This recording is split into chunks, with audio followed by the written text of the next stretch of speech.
പലവിധമായ വിഷയങ്ങളുടെ മധ്യത്തിൽ ഭാരപ്പെടുന്നവരായിരിക്കാം. നാളെ എന്തായിത്തീരും ദൈവമേ എന്ന് മനസ്സിൽ വളരെ ആരോടും പറയുവാൻ കഴിയാതെ മനസ്സിൽ വളരെ വ്യാകുലപ്പെട്ട് കടന്നു പോകുന്നവരായിരിക്കും. അവർ ഇരുൾ അടഞ്ഞ വഴികളിൽ തിരുനാളമാകുവാൻ ഇന്നത്തെ ചിന്ത. ദൈവനാമം വാഴ്ത്തപ്പെടുമാറാകട്ടെ.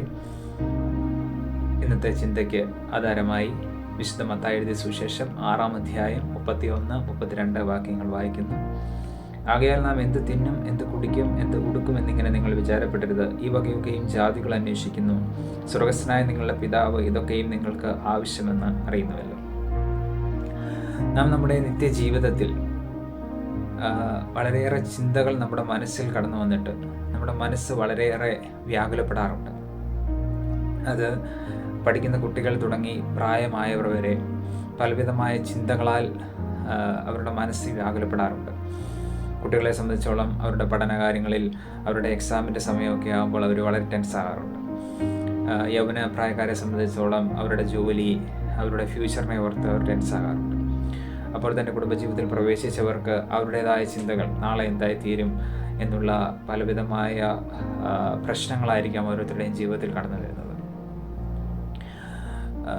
പ്രശസ്ത സുവിശേഷക ജോയ്സ് മേയർ ഒരു പുസ്തക പ്രകാരം എഴുതിയിട്ടുണ്ട്, your mind is the battle field.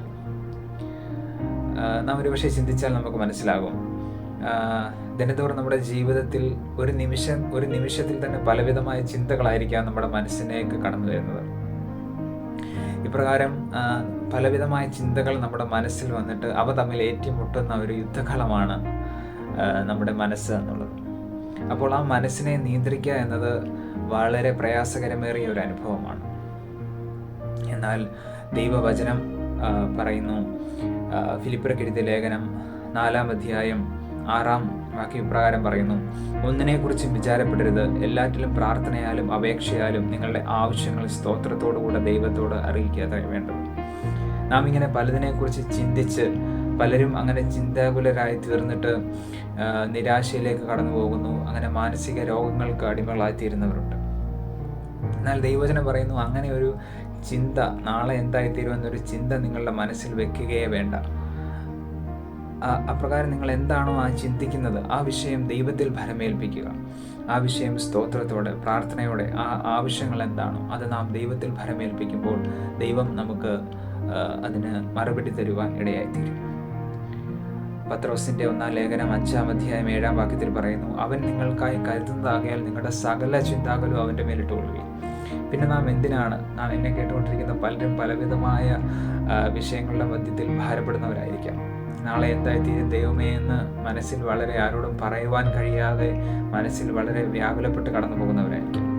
അവർ ഒരു കാര്യം ചെയ്യുക, ആ പ്രാർത്ഥനയിൽ തന്നെ മുന്നേറുക, അധികം പ്രാർത്ഥിക്കുക, ആ വിഷയങ്ങൾ ദൈവസന്നിധിയിൽ ഭരമേൽപ്പിക്കുക. നമ്മൾ അതിനെക്കുറിച്ച് ചിന്തിച്ച് നിരാശരായി തീർന്ന് മാനസിക ദുഃഖങ്ങൾക്ക് അടിമകളാകാതെ ആ വിഷയം ദൈവത്തിൽ ഭരമേൽപ്പിക്കുമ്പോൾ ദൈവിക സമാധാനം നമുക്ക് ലഭിക്കുവാനിടയായിത്തീരും.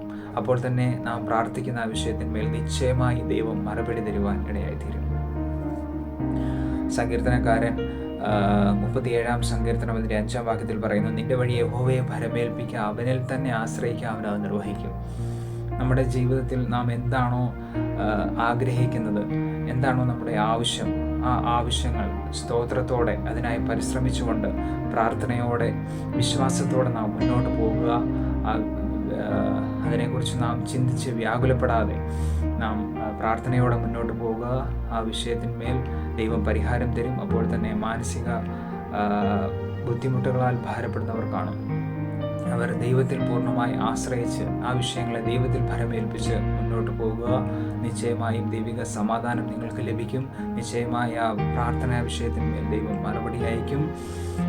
അപ്രകാരം വിജയകരമായൊരു ക്രിസ്തീയ ജീവിതം നയിക്കുവാൻ ദൈവം ഏവരെയും സഹായിക്കട്ടെ.